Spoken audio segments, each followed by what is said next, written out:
a dúvida aparece. O feitiço, se é que essa experiência pode ser chamada assim, passou. Comecei a escrever e pouco depois fui sugestionado pela minha razão e pensei que talvez eu estivesse entrando numa missão estúpida. A ideia de que um homem que estava em plena depressão e praticamente falido pudesse escrever uma filosofia de sucesso pessoal me parecia tão fantasiosa que ri vigorosamente e acabei dando gargalhadas. Me arrumei na cadeira, passei os dedos pelo meu cabelo e tentei criar um álibi que justificaria à minha própria mente que eu deveria tirar o papel da máquina de escrever antes de começar.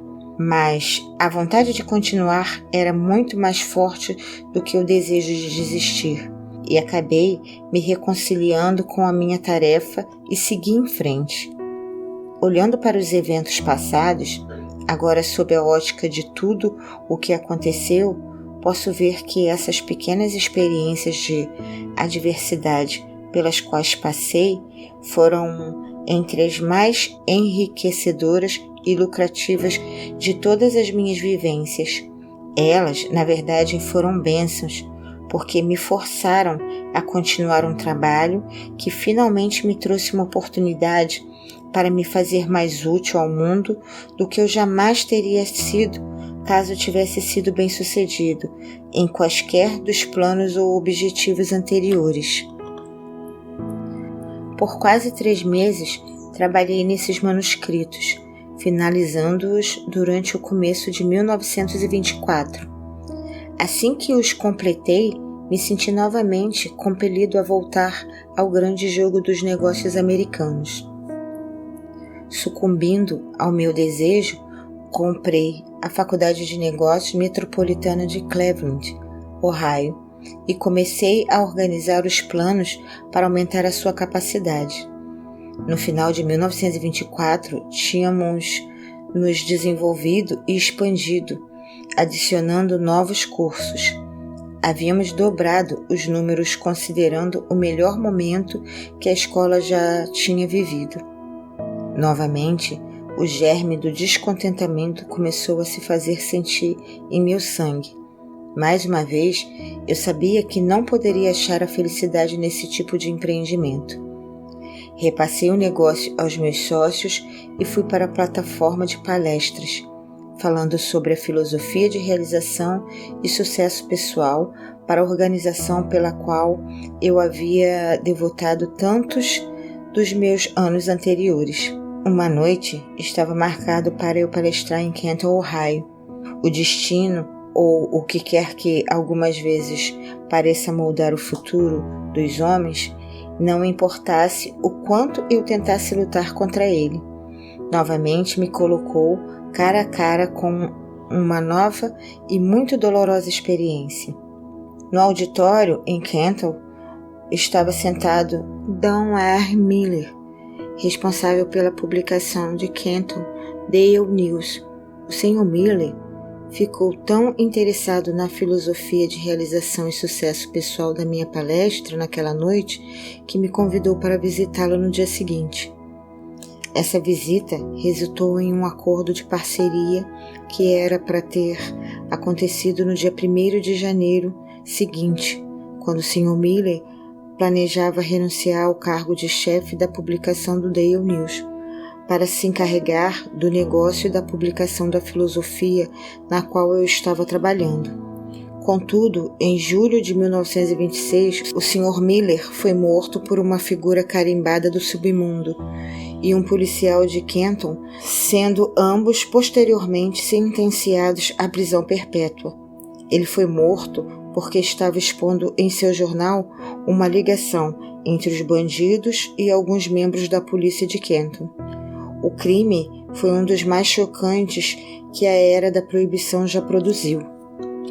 Na manhã seguinte à morte do Sr. Miller, fui chamado no telefone por uma pessoa desconhecida que me alertou de que eu teria 1 hora para sair de Canton e de que eu poderia ir voluntariamente dentro de 1 hora, mas se eu esperasse mais um tempo, provavelmente iria dentro de um caixão.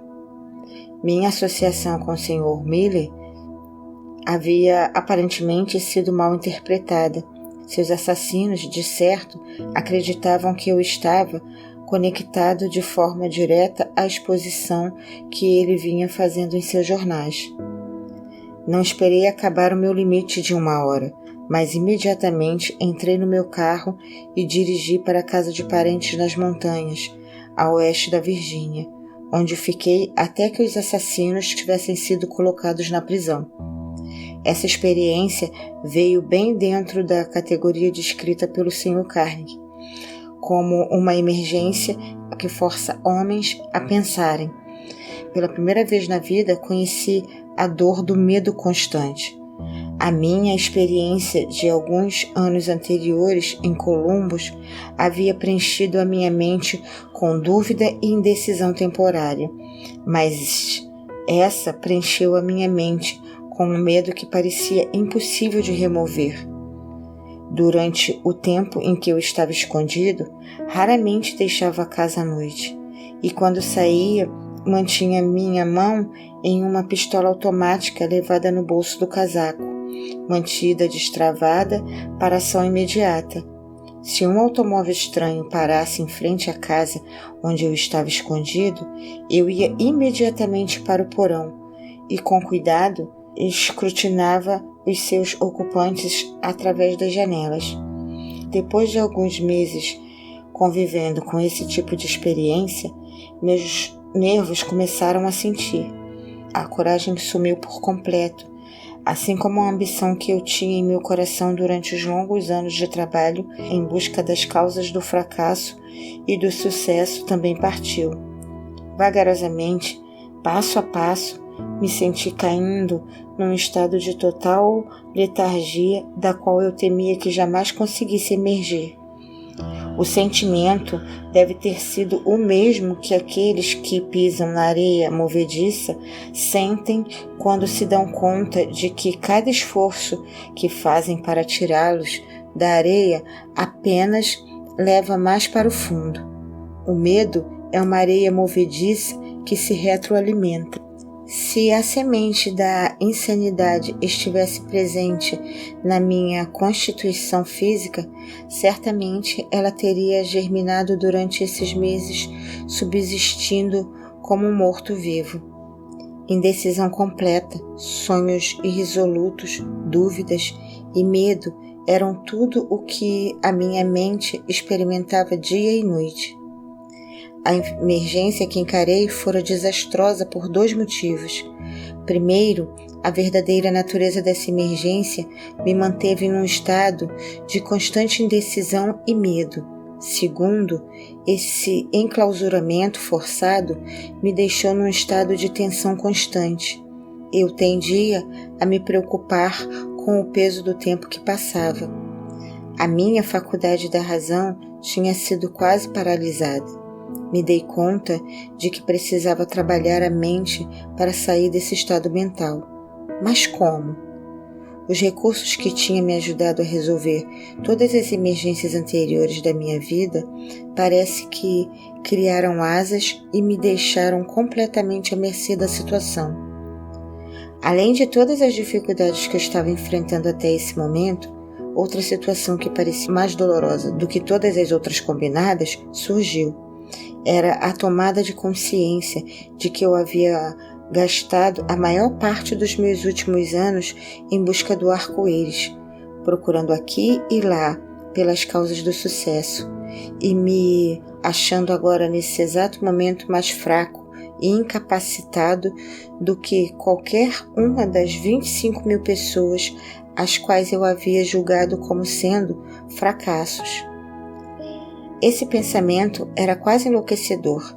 Além disso, era também extremamente humilhante, porque eu estava palestrando por todo o país em escolas e faculdades e para organizações de comércio, tentando contar às outras pessoas como aplicar os 17 princípios do sucesso, enquanto aqui estava eu, incapaz de aplicá-los para mim mesmo. Estava certo de que nunca mais poderia encarar o mundo com um sentimento de confiança. Toda vez em que me olhava no espelho, notava uma expressão de desgosto próprio na minha face e frequentemente disse coisas ao homem no espelho que não devem ser descritas. Eu havia começado a tomar o lugar na categoria dos charlatões que oferecem a outros um remédio para a cura que eles não conseguem aplicar com sucesso a si mesmos. Os criminosos que assassinaram o Sr. Miller foram julgados e mandados para a prisão perpétua. Por isso, seria perfeitamente seguro, considerando onde eles estavam, sair do meu esconderijo e novamente tocar o meu trabalho. Contudo, não conseguia sair, porque agora encarava circunstâncias mais aterrorizantes do que aquela que havia sido criada pelos assassinos. A experiência destruíra qualquer tipo de iniciativa que eu havia tido. Eu sentia uma influência de tal modo depressiva que tudo parecia ser um pesadelo. Estava vivo e poderia me mover, mas não conseguia pensar em um único movimento por meio do qual eu pudesse continuar a procurar pela meta que eu tinha estipulado para mim mesmo, baseado na sugestão do Sr. Carnegie. Estava rapidamente me tornando indiferente, não apenas a mim mesmo, mas, pior ainda, começava a me tornar mal-humorado e irritado com aqueles que haviam me oferecido abrigo durante a minha emergência. Encarei a maior emergência da minha vida. A menos que tenha passado por uma experiência similar, você não consegue imaginar como me senti. Tais experiências não conseguem ser descritas. Para serem entendidas, devem ser sentidas.